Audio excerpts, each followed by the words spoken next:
Jo nous a rejoint pour nous parler de cet événement qu'il ne faut pas manquer pour ceux qui sont amateurs de voitures de sport, on va dire ça comme ça, c'est le rallye 20 du Gard. Alors, on est en plein préparatif de ce 25e rallye des 20 du Gard, le 22 et le 23.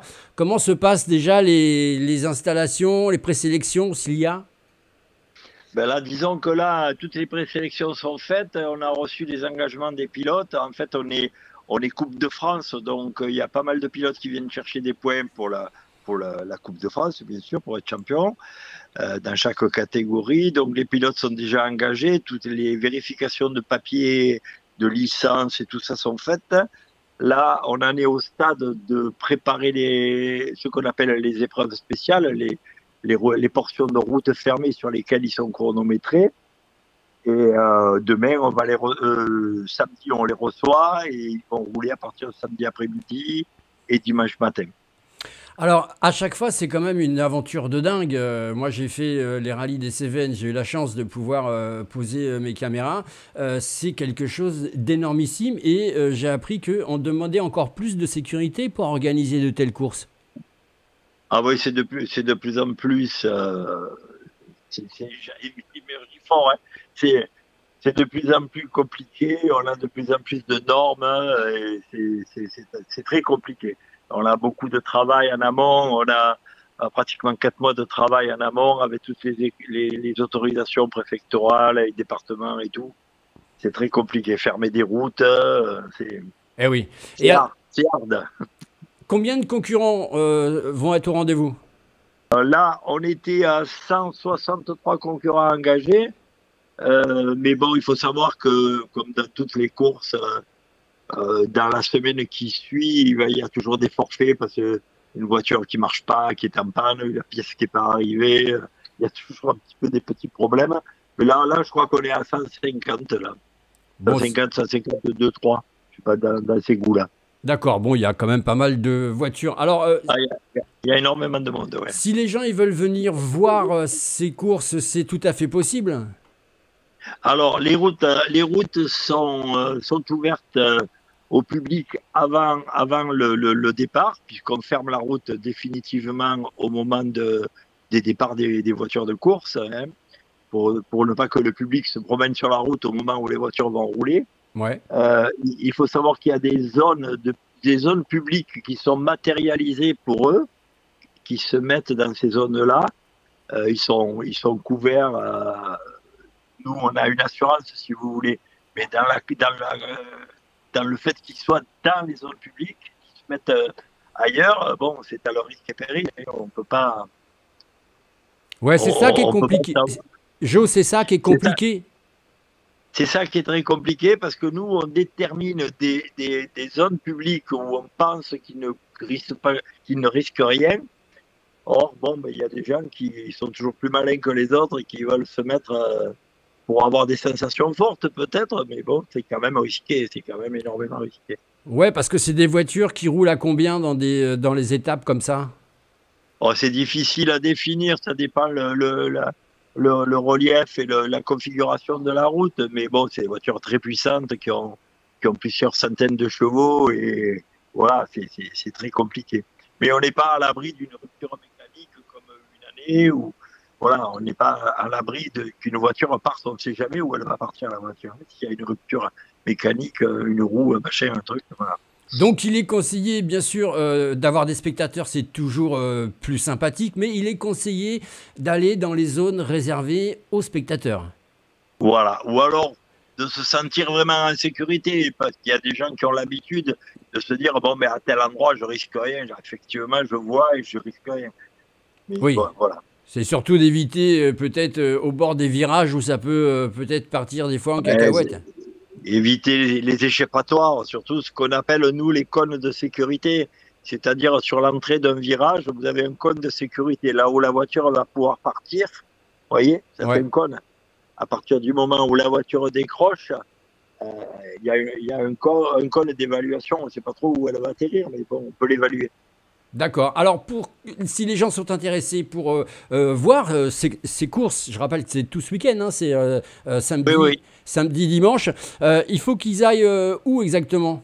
Alors, samedi, on a deux spéciales qui vont faire deux fois deux épreuves spéciales, c'est-à-dire la montée de Colias-Cabrières Ouais. et la montée de Rochefort-Valiguière. Voilà, ils vont la faire deux fois, une fois de jour, une fois de nuit, Ouais. samedi après-midi et samedi soir. Et dimanche matin, on a deux spéciales aussi. C'est le Valiguière Saint-Victor-Lacoste et le Pin, la Capelle à Masmolène. D'accord. Et tout Voilà. ça avec une arrivée après le dimanche? Alors après, vous avez tout un fonctionnement, c'est-à-dire que dimanche, samedi matin, on les reçoit, on les met en parc, donc les gens peuvent venir, c'est gratuit, peuvent voir les voitures de très près, vont voir les pilotes, parler avec eux et tout. Là, ils vont y rester à environ 2 heures. Après, ils partent en assistance pour, si jamais il pleut ou truc comme ça, qu'ils changent les roues, ils peuvent changer un tas de trucs sur les voitures. Et puis après, ils vont revenir vers 18 heures. Ils reviennent au même endroit, au parc, où ils pourront encore les revoir.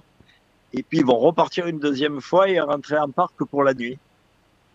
D'accord. Donc, Et le lendemain matin, à 8 heures et 8h30, ils vont redémarrer une troisième fois.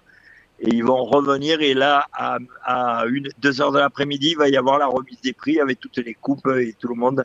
Les gens qui vont gagner, qui vont monter sur les podiums et les scratchs et tout ça. Donc, on précise quand même que ce sont des voitures spécifiques. Tout le monde ne peut pas faire un rallye avec sa propre voiture. Moi, j'ai eu la chance de mettre ma caméra dans une voiture de rallye juste pour faire, dans le cadre d'un reportage. Je peux vous affirmer que si vous êtes copilote à côté, vous y voyez quasiment que dalle. Par contre, vous passez votre temps à crier. C'est ça. Quand on n'a pas l'habitude, ou à crier ou à vomir des fois aussi. Exactement, exactement. Moi, j'étais limite, moi. Ah ouais, c'est très compliqué. C'est Alors, très très compliqué. Il faut avoir une confiance aveugle au pilote, quoi. eh Pour se oui, mettre à côté. Eh oui, mais c'est ça qui est impressionnant, c'est que déjà, le fait d'être dans une voiture qui est équipée comme ça, déjà, ça impressionne le monsieur lambda, comme moi, par exemple. Mais alors, au démarrage, le bruit, même s'il va à 80 ou 90, je vais vous dire que on est quand même scotché. C'est vrai que le bruit amplifie la vitesse. Et puis bon, en plus, vous êtes casqué, vous êtes sanglé, vous bougez pas, vous pouvez pas bouger. Il y a le Hans qui vous bloque la tête. Il y a tout un tas de sécurité dans la voiture qui font que. C'est pour ça que quand des fois on les voit faire des tonneaux, des trucs comme ça, c'est très impressionnant. Mais c'est rare qu'ils soient blessés, quoi. Eh oui, oui, parce que, encore une fois, la sécurité prime avant tout, et puis ça Voilà. ne fait que changer et perdurer. Alors, c'est peut-être bien dans un sens, mais ça devient compliqué pour les organisateurs de l'autre côté. C'est ça, c'est ça. Ça devient très très compliqué pour les organisateurs parce que bon, il y a tout un tas de normes qu'il faut qu'on respecte absolument et voilà, quoi. C'est comme ça. Eh oui, c'est comme ça. En tout cas, on en saura plus. C'était le rendez-vous sportif qu'on vous propose ce week-end. En plus, ils annoncent. Alors, la météo, ça joue un petit peu pour vous ou pas? Oui, oui, on a par rapport à la préfecture nous déclare le département en jaune ou orange, ça change pas mal de choses. Il faut que on s'adapte. Il faut qu'on empêche certaines choses. Vous voyez, c'est assez compliqué aussi là. Ah oui, ah oui, oui, Alors, on a un d'accord. peu l'épée de Damoclès sur la tête là. Ah oui, oui. Donc, il faut vraiment croiser les doigts, quoi. Voilà, et si c'est rouge, eh ben on arrête tout, hein. Eh oui, eh oui, eh oui. Bon, bah, on va croiser les doigts pour qu'il fasse peut-être un petit crachouillet comme ça, mais Ouais. que tout se passe bien pour les courses et surtout pour les coureurs. Qui avait gagné l'année dernière? L'année dernière, c'est Laconi qui avait gagné sur une Skoda R5, Rallye 5. Et cette année, ça s'annonce comment? Ah ben là, on a 12 grosses voitures, plus 2 GT, plus. On a une vingtaine de voitures qui sont capables de gagner. Bon, après, c'est un peu la chance aussi, hein. Il y a beaucoup de trucs qui rentrent en jeu. Qu'est-ce qui fait la gagne? C'est plus la voiture ou le pilote? Ah, les deux. Mais souvent, un bon pilote peut gagner avec une mauvaise voiture, hein. Eh oui. C'est une question de gros cœur et de grosses chaussures. Merci beaucoup, Jo. On rappelle que tu es en direct. Là, tu es où exactement là?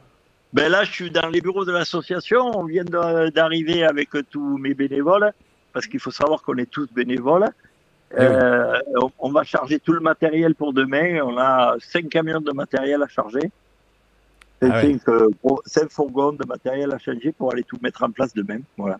Eh oui, il y a encore du pain sur la planche, comme on dit. En tout cas, c'est l'événement sportif qu'on voulait vous parler, le mettre, le souligner en rouge parce que c'est superbe, important pour eux. Le rallye des vins, c'est la 25e édition et c'est tout samedi et tout dimanche. Merci beaucoup, Jo. Merci beaucoup. Merci à vous et bonne soirée à tout le monde.